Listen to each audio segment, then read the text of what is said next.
Alam mo ninyo, critical na ang sitwasyon ng ating bansa. Critical na ang sitwasyon ng ating ekonomiya. At pag hindi po ito naabatan, pag hindi po ito naawat, and if we will not be able collectively through our collective efforts, kung hindi po natin mababago ang direksyon, ang maling direksyon na tinatahak ng Marcos Jr. administration, yung mga irreversible, yung hindi na po mababago, yung mga unstoppable effects, yung hindi po natin maaawat, at yung mga detrimental impact, yung talagang sasapol sa atin bilang bansa, bilang lahing Pilipino at sa ating ekonomiya, hindi po natin ito baguhin. Lahat po ito, yung irreversible effects, yung unstoppable effects, yung detrimental impact, magaganap po ito. At wag naman sana, nasa record high at tipping point na po tayo. Baka naman mamaya lalabas na naman dyan with crocodile tears or luha ng buhaya. No, alam niyo naman ibig sabihin ng luha ng buhaya eh. Di ba? Lalabas na naman dyan, pa-victim effect, pa-drama, at ang sasabihin, paano tayo umabot dito? Umabot tayo sa tipping point at record high dahil sa kawalan ng malinaw na direksyon ng bangkaroteng liderato. Kaya po tayo nandito sa record high at tipping point. Baka marinig na naman natin yung padrama, yung pa-victim. Sila ho ang administrasyong Marcos Jr. ang nagbibiktima sa ating mga Pilipino. Huwag ho kayong papadala doon sa paluha-luha yung crocodile tears o yung luha ng mga buhaya at ang sasabihin, paano tayo umabot dito? Mahigit 3 taon ka na sa pwesto, hindi mo pa rin alam? Bagsak po ang halaga ng ating piso. Mahalaga po ito pag-usapan natin. Simulan natin sa ating national debt o yung pambansang pagkakautang. Sa kasalukuyan, as of I think this is September, 17.58 trillion. 17.58 trillion na po ang ating pambansang pagkakautang. This is as of September of 2025. Nung ang palitan po ng piso kontra dolyar ay hindi pa 59.13. Kahapon po yan, nagsara at 59.13. Malulula po kayo. Nag-update po ako kanina, nagtanong ako sa ating mga kaibigan na sa financial industry, sa banking. Nagbukas po kanina yung palitan, umabot na po ng 59.40. 59.40. Ang isang dolyar, katumbas na po nito sa palitan ay 59 pesos and 40 centavos. Record high. Balikan po natin. Bago tayo tumungo sa record high na palitan, sadsad po ang halaga ng piso. Record high po ang ating national debt, yung ating pambansang pagkakautang. 17.58 trillion as of September 2025. Bakit mahalagang pag-usapan po natin ito? Sapagkat ang debt cap o yung ceiling po ng ating gobyerno, every year nagseset po sila nung hangganan lang kung hanggang magkano lang tayo maaaring umutang o yung target o projection. Hanggang dito lang ang ating pwedeng utangin para hindi tayo malubog sa utang at ma-maintain po yung healthy ratio ng ating pagkakautang vis-a-vis our GDP. Ang ating national debt ay 17.58 trillion. Higit na pong malaki ito, record high po ito, record high. Kaya nga po yung pamagat natin, record high at tipping point. Record high po yung ating national debt. Sapagkat ang projected lamang po, ang tinakda lamang po ng administrasyon ni Marcos Jr. na ating uutangin ngayong taong 2025 ay hanggang 17.359 trillion. Tingnan po nyo yung may mga papel, lapis at ballpen. Sulat po nyo ito. Ang ating pong kasalukuyang pambansang pagkakautang as of September 2025 ay 17.58 trillion. Ito po'y higit na malaki na doon sa debt cap natin for 2025. Yung mga kaibigan nating professionals, yung nasa banking and finance industry, 17.359 trillion lang yung ating debt cap. Yan na lang dapat yung ating uutangin. Hanggang dyan lang tayo. Subalit, lagpas na po tayo doon sa ating debt limit for 2025, yung debt ceiling. Higit na pong malaki ang ating iniutang ngayong taong 2025. Record high po iyan. Yung another record high, ito pong palitan ng piso kontra dolyar. Kahapon mo ay nagsara ng 59 pesos and 13 centavos. Kahapon po yan. 59 pesos and 13 centavos, piso kontra dolyar or dolyar kontra piso. Kanina po, mga 9 a.m. na nagbukas na po ang bangko, trading o palitan na po sa bangko. Bangko po ito yung base rate po ito ng bangko nung nagbukas kanina. 59 pesos and 40 centavos. Higit pong malaki kesa dun sa pagsara ng palitan ng dolyar kontra piso o piso kontra dolyar kahapon. If yesterday it was at 59.13, opening of the banks today based on the bank's base rate kanina sa palitan, 59.40. Umabot na po ng 59.40. Record high din po iyan. Yung 1 trillion pesos na iginugol, inubos, kinurakot, ninakaw, kinurap sa ilalim ng Marcos Jr. administration na flood control programs or flood mitigation programs, yung flood control fund anomaly, record high din po iyan at 1 trillion pesos. Kaya nga po yung ating pamagat, record high at tipping point. Yung bilang po ng pagbagsak ng mga foreign tourists, nung mga turistang pumapasok at bumibisita sa ating bansa, tayo po yung kulelat after Myanmar sa Southeast Asian region. Mula po 5 million projected, nasa 3 million lang ang foreign tourists arrivals. Record high din po iyan ng pagdausdos ng bilang ng mga turistang pumapasok sa ating bansa. Record high din po iyan. At yung corruption po na nabanggit ko kanina, unprecedented.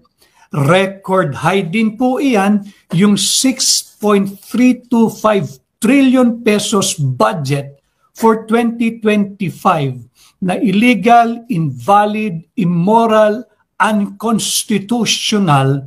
Record high din po iyan. At wag nating kalilimutan yung ating gold reserve. Wag po niyong kalilimutan yan dahil kawing-kawing na po ito, magkakamag-anak po lahat ito Itong problemang ito, bakit tayo naririto sa record high at tipping point? Yung binenta po nating gold reserve ng Bangko Sentral ng Pilipinas, walang malinaw na paliwanag bakit ibinenta. Halos 30 tons, 30 tonelada ng ating gold reserve ang ibinenta ng pamahalaan sa ilalim ng Marcos Jr. administration. Record high din po iyan. Saan nila ginamit yung perang pinagbentahan ng ating gold reserve? 30 tons.